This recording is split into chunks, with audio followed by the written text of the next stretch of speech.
दोस्तों, आज हम लोग बिहार शिक्षक भर्ती परीक्षा सेट का डिस्कशन करेंगे और इस सेट में शामिल है भूगोल और अर्थव्यवस्था से संबंधित प्रश्न शामिल है। तो चलिए शुरू करते हैं। क्वेश्चन नंबर पहला, पृथ्वी की आयु के परिकल्पना में निम्न खनिजों में सामान्यतः किसका प्रयोग किया जाता है? तो इसका सही उत्तर हो जाएगा आपको ऑप्शन बी, थोरियम तथा सीसा। अगला क्वेश्चन है, वायुमंडल की लंबवत परतों को पृथ्वी से बाहर की ओर क्रमबद्ध कीजिए। तो इसका सही उत्तर हो जाएगा आपको ऑप्शन सी। पहले ट्रोपोस्फियर होगा, फिर उसके बाद स्ट्रेटोस्फियर होगा, फिर उसके बाद ओजोनोस्फियर होगा और लास्ट में होगा आइनोस्फियर होगा। अगला क्वेश्चन है, पृथ्वी का तापमान बढ़ने पर निरपेक्ष आर्द्रता में क्या होता है? तो यह वहीं पे रहती है, निरपेक्ष आर्द्रता पर कोई प्रभाव नहीं पड़ता है। अगला क्वेश्चन है, निम्न में से कौन जलप्रपात झारखंड राज्य में अवस्थित है? तो इसका सही उत्तर होगा उपयुक्त में से एक से अधिक।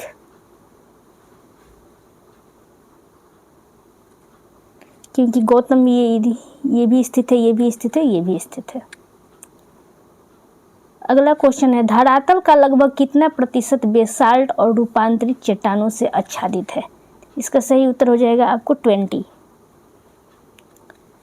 नेक्स्ट क्वेश्चन है, निम्नलिखित में से कौन सा देश बीड को अपनी मुद्रा के रूप में प्रयोग करता है?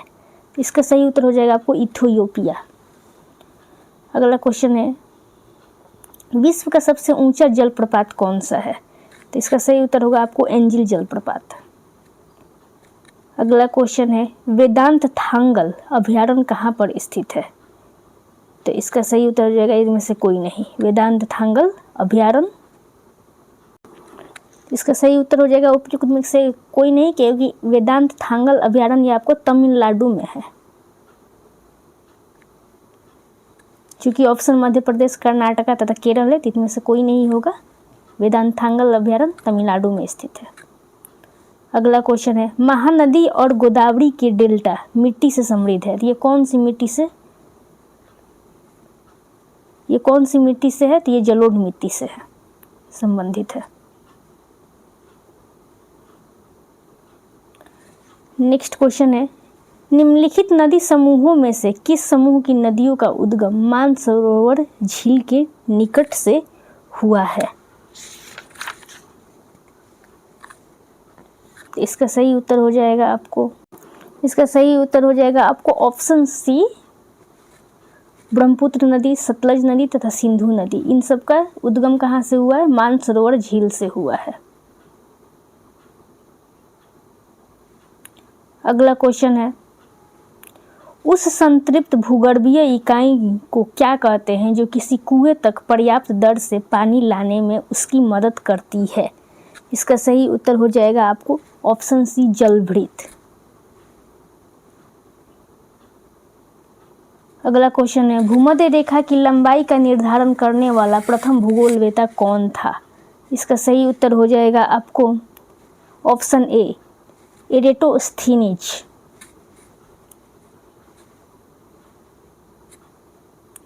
अगला क्वेश्चन है, कोपेन के जलवायु वर्गीकरण में ई प्रकार की जलवायु भारत के किस भाग में है? इसका सही उत्तर हो जाएगा आपको उपयुक्त में से एक से अधिक, क्योंकि यह आपको लद्दाख है और जम्मू कश्मीर में भी है, हिमाचल प्रदेश में भी है तथा उत्तराखंड में भी है। इसका सही उत्तर हो जाएगा आपको ऑप्शन डी। अगला क्वेश्चन है, न्यू मूर द्वीप निम्न में से कहाँ पर स्थित है? तो यह आपको बंगाल की खाड़ी में स्थित है, ऑप्शन ए। अगला क्वेश्चन है, ऑफशोर की स्थिति होती है, तो ये स्थिति कब होती है? तो ये आपको 4 जुलाई को होती है। अगला क्वेश्चन है, भारत में कोयला खान कहाँ खोदी गई है? तो यह आपको रानीगंज में खोली गई है, तो ऑप्शन ए हो जाएगा। नेक्स्ट क्वेश्चन है, 100 डिग्री पश्चिमी देशांतर रेखा जिस देश की आर्थिक दृष्टि से विभाजक रेखा है वह कौन सा है? यह आपको इसका सही उत्तर हो जाएगा आपको ऑप्शन ए, यूएसए, संयुक्त राज्य अमेरिका। अगला क्वेश्चन है, लघुत्तम ज्वार आता है तो ये कब आता है? तो ये लघुत्तम ज्वार आपको आता है, कब आता है ये? और इसका सही उत्तर हो जाएगा आपको ऑप्शन बी, पृथ्वी के संदर्भ में सूर्य एवं चंद्रमा चतुष्कोण होते हैं तब यह लघुत्तम ज्वार आता है। अगला क्वेश्चन है, पूर्व मध्य रेलवे जोन का मुख्यालय निम्न में से कहाँ पर है? तो इसका सही उत्तर होगा आपको ऑप्शन बी, हाजीपुर। पूर्व मध्य रेलवे जोन का मुख्यालय हाजीपुर में स्थित है। नेक्स्ट क्वेश्चन है, पीर पंजाल पर्वत श्रेणी का सर्वश्रेष्ठ चोटी कौन सा है? तो ये इसका सही उत्तर होगा आपको इंद्रासन। नेक्स्ट है, बिहार का अक्षांशीय विस्तार लगभग कितना डिग्री है? इसका सही उत्तर हो जाएगा आपको 3 degree, option A. Next question है, निम्नलिखित में से कौन सा सही सुमेलित नहीं है? तो इसका सही उत्तर हो जाएगा आपको ऑप्शन सी, भारतीय वन प्रबंधन संस्थान कोलकाता। तो ये भारतीय वन प्रबंधन संस्थान कोलकाता में ना होकर यह भोपाल में है, भोपाल मध्य प्रदेश में है। नहीं तो ये आपको ऑप्शन ए, पारिस्थितिकीय विज्ञानों का केंद्र बेंगलुरु, ये भी सही है। फिर भारतीय वन अनुसंधान संस्थान देहरादून, ये भी सही है। ये दोनों सही है या ये गलत है। अगला क्वेश्चन है, भूगोल की किस शाखा का संबंध जनसंख्या, प्रवास और शहरीकरण के अध्ययन से है? तो इसका सही उत्तर हो जाएगा आपको ऑप्शन डी।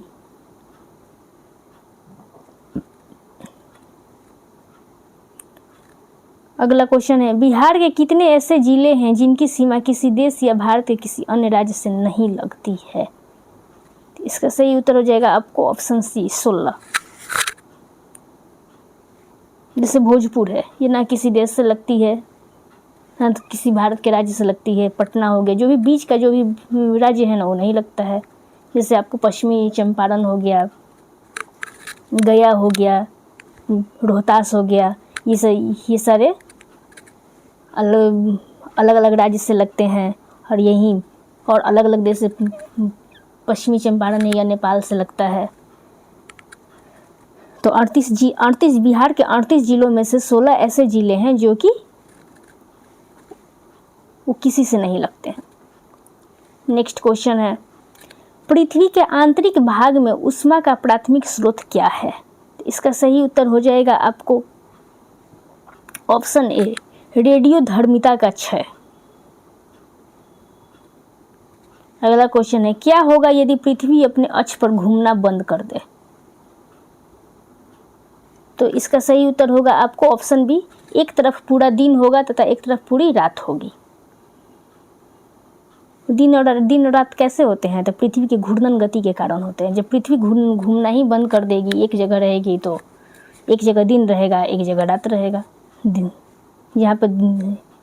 जहाँ दिन रात होता है वहाँ पे सिर्फ दिन रहेगा। नेक्स्ट क्वेश्चन है, प्लेट विवर्तनिक सिद्धांत के अनुसार पृथ्वी के स्थल मंडल को विभाजित किया गया है, तो किस में विभाजित किया गया है? तो इसका सही उत्तर हो जाएगा आपको ऑप्शन ए, किसी में विभाजित नहीं किया गया है। नेक्स्ट क्वेश्चन है, निम्नलिखित में से कौन सा क्षेत्र ग्लोब का कार्बन सिंक के रूप में जाना जाता है? तो इसका सही उत्तर हो जाएगा आपको ऑप्शन सी, उष्णकटिबंधीय वर्षावन। नेक्स्ट क्वेश्चन है, उच्चावच जलवायु वनस्पति मिट्टी किसके विभाजन के आधार है? तो इसका सही उत्तर हो जाएगा आपको ऑप्शन सी, विशिष्ट क्षेत्र। नेक्स्ट क्वेश्चन है, राष्ट्रीय डेयरी अनुसंधान संस्थान कहाँ पर स्थित है? तो इसका सही उत्तर हो जाएगा आपको करनाल में है, ऑप्शन सी। राष्ट्रीय डेयरी अनुसंधान संस्थान कहाँ पे है? तो करनाल में है। अगला क्वेश्चन है, इनमें से किसने भूगोल को कालानुक्रमिक विज्ञान के रूप में परिभाषित किया है? इसका सही उत्तर हो जाएगा आपको ऑप्शन ए, एल हेटनर ने किया था। नेक्स्ट क्वेश्चन है, ज्वालामुखी उद्गार का प्रमुख कारण क्या है? तो इसका सही उत्तर होगा आपको उपयुक्त में से एक से अधिक, ऑप्शन डी। ज्वालामुखी उद्गार का प्रमुख कारण क्या है? तो इसका सही उत्तर होगा ऑप्शन डी। नेक्स्ट क्वेश्चन है, कास्ट स्थलाकृति की विशेषता है, इसकी क्या विशेषता है? तो इसका सही उत्तर होगा आपको ऑप्शन सी, भूमिगत गुफाएं और डोलाइन। अगला क्वेश्चन है, निम्नलिखित पवन प्रणालियों में से कौन सी दबाव प्रतिरूप में मौसमी उत्क्रमण से प्रभावित होती है? इसका सही उत्तर हो जाएगा आपको ऑप्शन सी, मॉनसून। अगला क्वेश्चन है, दोनों गोलार्धों में लगभग 60 डिग्री अक्षांश पर स्थित निम्न दाब की पेटी कहलाती है? इसका सही उत्तर हो जाएगा आपको ऑप्शन बी, उपध्रुवीय निम्न दबाव पेटी। अगला क्वेश्चन है, पर्वतीय वर्षा के कारण होती है? पर्वतीय वर्षा के कारण क्या होती है? तो इसका सही उत्तर हो जाएगा आपको ऑप्शन सी, पर्वतों या पहाड़ियों द्वारा वायु का ऊपर उठना। पर्वतों या पहाड़ियों का ऊपर उठना किसके कारण होता है? तो पर्वतीय वर्षा के कारण होता है। अगला क्वेश्चन है, जलीय चक्र निम्नलिखित में से किसे बनाए रखने में मदद करता है? इसका सही उत्तर हो जाएगा आपको ऑप्शन डी, उपरोक्त में से एक से अधिक। अगला क्वेश्चन है, पूरे विश्व के महासागरों में फैली हुई समुद्र के भीतर पानी के नीचे की पर्वत श्रृंखलाएं कहलाती है? क्या कहलाती है? तो इसका सही उत्तर होगा आपको ऑप्शन ई, क्योंकि पूरे विश्व के महासागरों में फैली हुई समुद्र के भीतर पानी के नीचे की पर्वत कहलाती है। यह पानी की जो नीचे पर्वत होती है उसको कहते हैं हम गुटायस कहा जाता है। नेक्स्ट क्वेश्चन है, कॉरियोलिस प्रभाव महासागरीय धाराओं को कैसे प्रभावित करता है?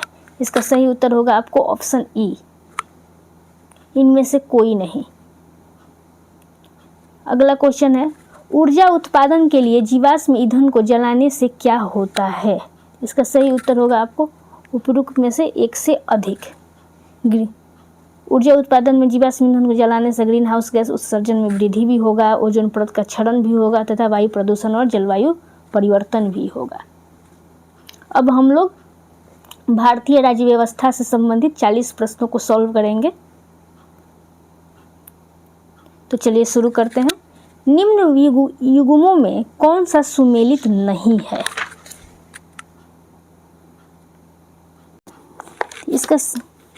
निम्न युग्मों में से कौन सा सुमेलित नहीं है? तो इसका सही उत्तर होगा आपको option B, MDG। Manual data graphics ना होकर इसका होगा मिलेनियम डेवलपमेंट गोल्स होगा,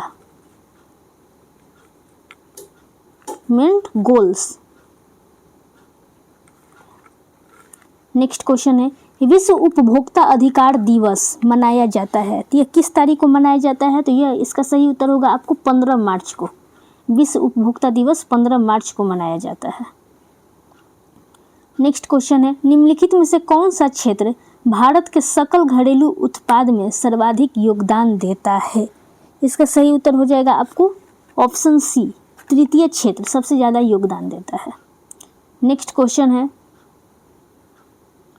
बंद अर्थव्यवस्था से आप क्या समझते हैं?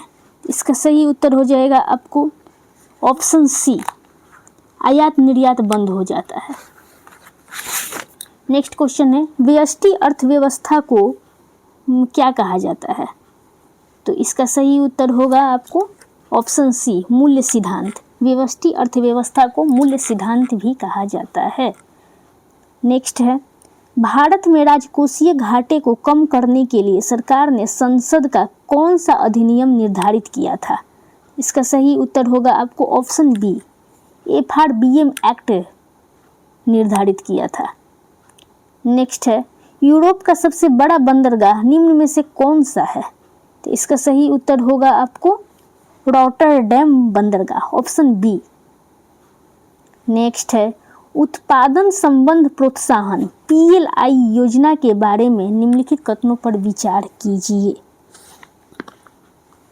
तो इसमें ये पूछ रहा है कि इनमें से कौन सा गलत है, पूछ रहा है ना, उपयुक्त में से कौन सा कथन गलत है? इसका सही उत्तर होगा आपको ऑप्शन बी, पहला भी गलत है और चौथा भी गलत है और दूसरा तीसरा सही है। नेक्स्ट क्वेश्चन है, पूंजी के नियमित मूल्य लक्ष्य को समायोजित करने के क्रम में किए गए सकल निवेश के मूल्य को क्या कहा जाता है? तो इसका सही उत्तर होगा आपको ऑप्शन ए, मूल्यह्रास कहा जाता है। नेक्स्ट क्वेश्चन है, बॉम्बे स्टॉक एक्सचेंज भारत में सोने और क्या के लिए, उन्हें कमोडिटी डेरिवेटिव अनुबंध शुरू करने वाला पहला स्टॉक है। तो यह सोने और चांदी के लिए है। ऑप्शन सी होगा इसका सही उत्तर।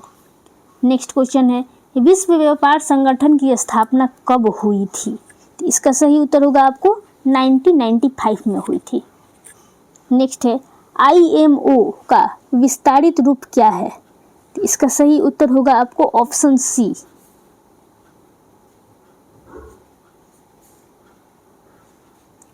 IMO का विस्तारित है अंतर्राष्ट्रीय समुद्री संगठन। नेक्स्ट है नेशनल डायमंड इंस्टीट्यूट में स्थित है। यह कहाँ पर स्थित है? नेशनल डायमंड इंस्टीट्यूट यह आपको स्थित है सूरत में स्थित है। नेक्स्ट क्वेश्चन है, स्वामित्व योजना के संबंध में निम्नलिखित कथनों पर विचार कीजिए।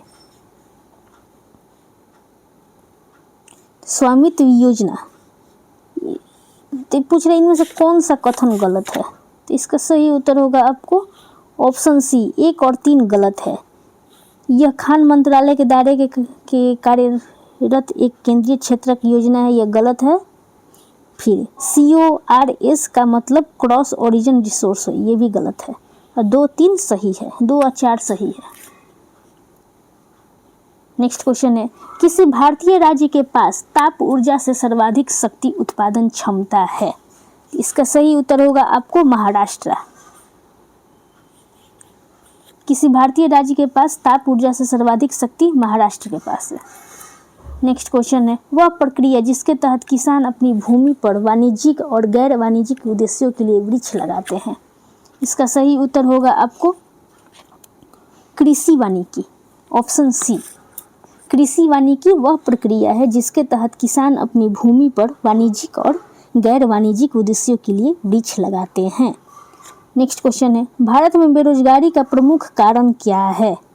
तो इसका सही उत्तर होगा आपको ऑप्शन बी, जनसंख्या में तीव्र वृद्धि। नेक्स्ट क्वेश्चन है, विकास के डोनट मॉडल का उद्देश्य क्या है? तो इसका सही उत्तर होगा आपको ऑप्शन, विकास का डोनट मॉडल का उद्देश्य है, तो विकास का डोनट मॉडल का उद्देश्य है आपको ऑप्शन बी, यह एक ऐसी दुनिया की कल्पना करता है जिसमें लोग और ग्रह संतुलन में कामयाब हो सकते हैं। नेक्स्ट क्वेश्चन है, विभेदकारी एकाधिकारी के साम्य के लिए आवश्यक है। तो क्या आवश्यक है? इसका सही उत्तर हो जाएगा आपको ऑप्शन सी, MR1 बराबर MR2 बराबर MC। नेक्स्ट क्वेश्चन है, कौन सा कथन सत्य है? एकाधिकार में कौन सा कथन सत्य है? तो इसका सही उत्तर हो जाएगा आपको option B, AR MR। Next question है, पूर्ण प्रतियोगिता के अंतर्गत सभी फर्म क्या होते हैं? तो इसका सही उत्तर होगा आपको ऑप्शन ए, कीमत स्वीकारक होते हैं। नेक्स्ट है, एक ही वस्तु को जिसका उत्पादन एक ही उत्पादक द्वारा किया जाता है भिन्न भिन्न क्रेताओं के हाथ विभिन्न कीमतों पर बेचने की क्रिया को कीमत विभेद कहते हैं। यह परिभाषा किसने दी थी? तो इसका सही उत्तर हो जाएगा आपको ऑप्शन सी, श्रीमती जॉन रॉबिन्सन ने दिया था। नेक्स्ट है, हासमान प्रतिफल नियम लागू होता है, तो ये कब लागू होता है? तो इसका सही उत्तर हो जाएगा आपको ऑप्शन सी, एक सीमा के बाद प्रत्येक आर्थिक क्रिया पर, ऑप्शन सी। नेक्स्ट है, निम्नलिखित में से कौन से कारक संभावित रूप से भारतीय अर्थव्यवस्था में मुद्रास्फीति जनित मंदी में योगदान कर सकते हैं? इसका सही उत्तर हो जाएगा आपको ऑप्शन ए। मैंने सारे इसमें पूछ रहा है कौन सा ऑप्शन सही है, तो ये सारे ऑप्शन सही है। सरकारी खर्च में वृद्धि के कारण उच्च मुद्रास्फीति दबाव, यह सही है। औद्योगिक उत्पादन में गिरावट और आर्थिक विकास में सुस्ती, ये भी सही है। कुल मांग और उपभोक्ता खर्च में कमी, ये भी सही है। फिर घरेलू मुद्रा की वृद्धि के कारण निर्यात प्रतिस्पर्धात्मक में कमी, ये भी सही है। चारों सही है। नेक्स्ट क्वेश्चन है, पूर्ण प्रतियोगिता उस दशा में पाई जाती है जबकि प्रत्येक उत्पादन उपज की मांग इसका सही उत्तर होगा आपको ऑप्शन बी, पूर्णतया लोचदार होती है। नेक्स्ट है आपको राष्ट्रीय लाभांश समाज की वस्तुगत आय का वह भाग है जिसमें विदेशों से प्राप्त आय भी सम्मिलित होती है, जिसे मुद्रा में मापा जाता है। राष्ट्रीय आय की इस परिभाषा को किसने दिया था? ये स्टेटमेंट बेस्ड क्वेश्चन है, तो इसका सही उत्तर हो जाएगा आपको ऑप्शन बी, पीगू ने दिया था। नेक्स्ट है राष्ट्रीय आय का प्रतिनिधित्व कौन सा सूत्र करता है? इसका सही उत्तर होगा आपको ऑप्शन डी, उपयुक्त में से एक से अधिक। नेक्स्ट है एकाधिकारात्मक प्रतियोगिता में दीर्घकाल के लिए निम्नलिखित में से कौन सी शर्त पूरी होनी चाहिए जबकि फर्म केवल सामान्य लाभांश पर ही रही हो? इसका सही उत्तर होगा आपको ऑप्शन ए, पी बराबर ATC। नेक्स्ट है भारत की जनगणना एवं राष्ट्रीय नमूना सर्वेक्षण के संबंध में कौन सा कथन गलत है? इसका सही उत्तर हो जाएगा आपको ऑप्शन सी, दोनों सामाजिक एवं आर्थिक मुद्दों के लिए फंडिंग एजेंसी है। नेक्स्ट है यदि क्रेताओं और विक्रेताओं की संख्या अधिक नहीं है, वस्तुएं एक रूप नहीं है और क्रेताओं और विक्रेताओं को बाजार का पूर्ण ज्ञान नहीं है, तो ऐसी स्थिति में इसका सही उत्तर होगा ऑप्शन सी, कि ऐसी स्थिति में एकाधिकारात्मक प्रतियोगिता की स्थिति उत्पन्न हो जाएगी। नेक्स्ट है डेटा अधिग्रहण में त्रुटियां उत्पन्न हो सकती है जिन्हें कहा जाता है?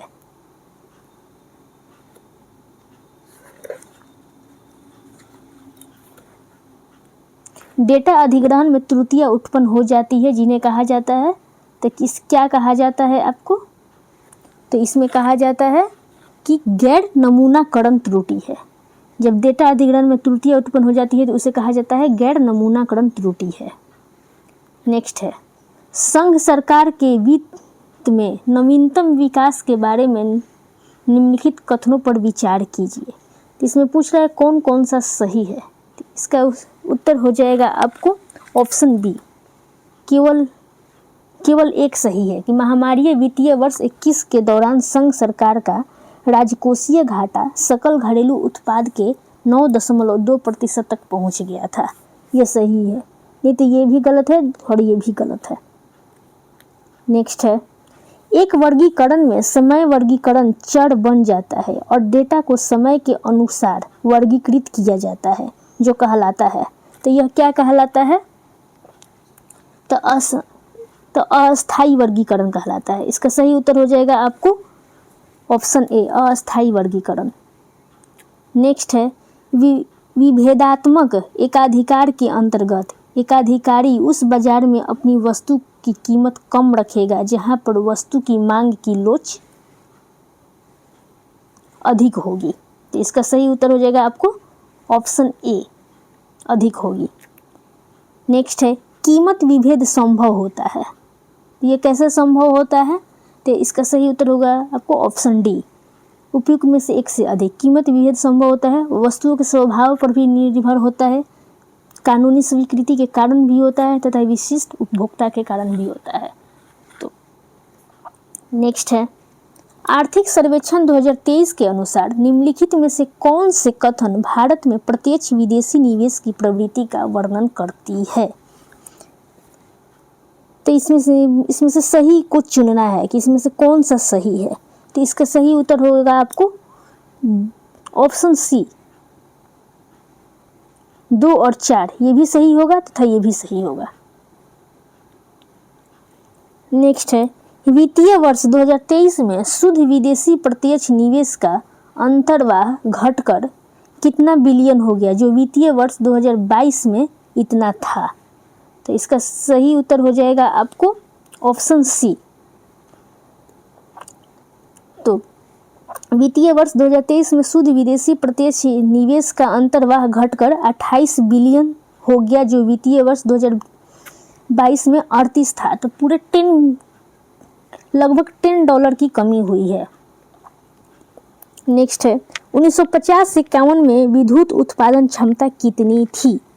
तो इसका सही उत्तर होगा आपको ऑप्शन ए 2.3 हजार मेगावाट। नेक्स्ट है निम्नलिखित कथनों में से कौन सा सही है? तो इसका सही उत्तर हो जाएगा आपको ऑप्शन ए स्तंभ का 10 बराबर भागों में विभाजन दशमक कहलाता है।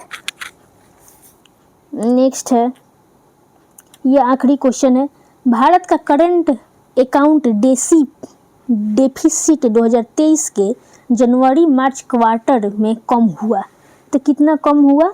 तो इसका सही उत्तर होगा आपको 1.3 बिलियन डॉलर या 2% जीडीपी का इतना क्वार्टर कम हुआ है, इतना मतलब कम हुआ है। तो आज के लिए इतना ही। आज हम लोगों ने राज्य व्यवस्था और आज हम लोगों ने भूगोल और अर्थव्यवस्था से संबंधित 80 क्वेश्चन सॉल्व किए। यह हमारे आगामी परीक्षा TRE 4 के लिए बहुत ही महत्वपूर्ण है और आप लोगों से एक रिक्वेस्ट है कि आप हमारे चैनल को लाइक, शेयर और सब्सक्राइब करना ना भूलें। हम लोग ऐसे ही वीडियो के साथ मिलते रहेंगे। आज के लिए इतना ही। Thank you.